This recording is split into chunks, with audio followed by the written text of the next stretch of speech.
I remember one very beautiful story of how, in Maharashtra, there was this very famous saint. You must have heard about him, Vinobaji. And Vinobaji used to give such amazing lectures, So once he was giving a lecture on power of speech. So he spoke on and on for 1 hour. So at the end of the lecture, the one man walked up to him and said, you spoke very well, it was nice, but somehow it's still not, convincing me that speech is so important. I think you exaggerated the importance of proper speech. That is what I felt in your whole class. So Vinobaji very humbly said, all right, please do come for the second session tomorrow. Don't miss it. Maybe I can convey my point better. Then he said, definitely, I'll attend the second session also. So next day when he came for the session, he came and he took his place and sat there. Now what did Vinobaji do? As soon as he began the lecture, in front of the whole public, there was few people who were sitting in the front seat.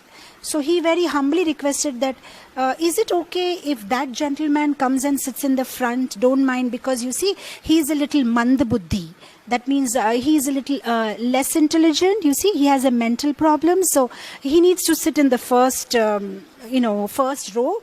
Kindly give him space. So then they made the gentleman sit in the first row. And then he completed his whole lecture.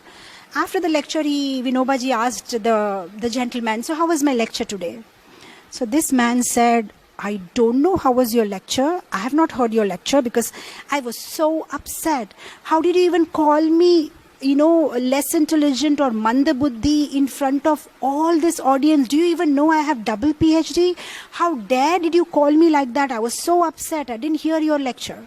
And then Vinobaji made his point.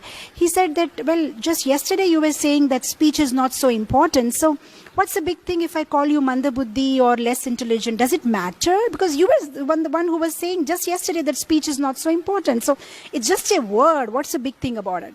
And then this man understood, the power of speech. When you say something to somebody, yeah, it does make a big lot of difference. In fact, words are so important. Many a times I give this example that if you have all the best dishes right in front of you for eating, and you have the best candlelight dinner, and you have the best music playing, and you have the best atmosphere and all the favorite varieties of your food on the plate, but if your wife comes and tells you that, come on pig, why not you eat? You're done. Though everything is conducive, but that one word which she uses for you, pig, and you are like, oh, I don't want to eat. So it is so important. The words are so important. We have to be so careful. What are the words we use when we are talking? Especially in Grihastha life, sometimes we just cross the lines. We are not careful. So as we were discussing last Saturday also, that no matter what kind of provocating situation, one should always draw a line somewhere and never cross it, and be very careful in what are the words we are using for the other person. Always stay humble. See, these are little small things, but these small things weave into a beautiful relationship. In the 1900s, there was this one very famous basketball player. He was called John Wooden. Now this John Wooden was not only a basketball player, he was a coach, very famous coach. And the world famous basketball teams used to come to him for training. Now he had this one very unique practice in his training, is that when he had those teams, he would never begin the training on the first day. For the first 3 days, what he would do is, he would teach the team how to wear socks. And they used to get frustrated. We know how to wear socks, we don't need to learn from you. You teach us, basketball. And he's like, no. First you learn how to wear socks. And these teams were like, world champions. So then he said that if you don't know how to wear the socks properly, then you will get blisters, and then you can't play basketball properly. So he had such unique way of going about it. And, people may laugh at it, but sometimes it's the fundamentals that we get wrong, and then everything goes wrong. So there has to be somewhere corrections in our fundamentals. That is so important, because we may do everything right, but if the ladder is not placed at the right place, then what's the point? We may work hard to climb the ladder, but imagine you haven't even placed the ladder in the right direction, then what's the point?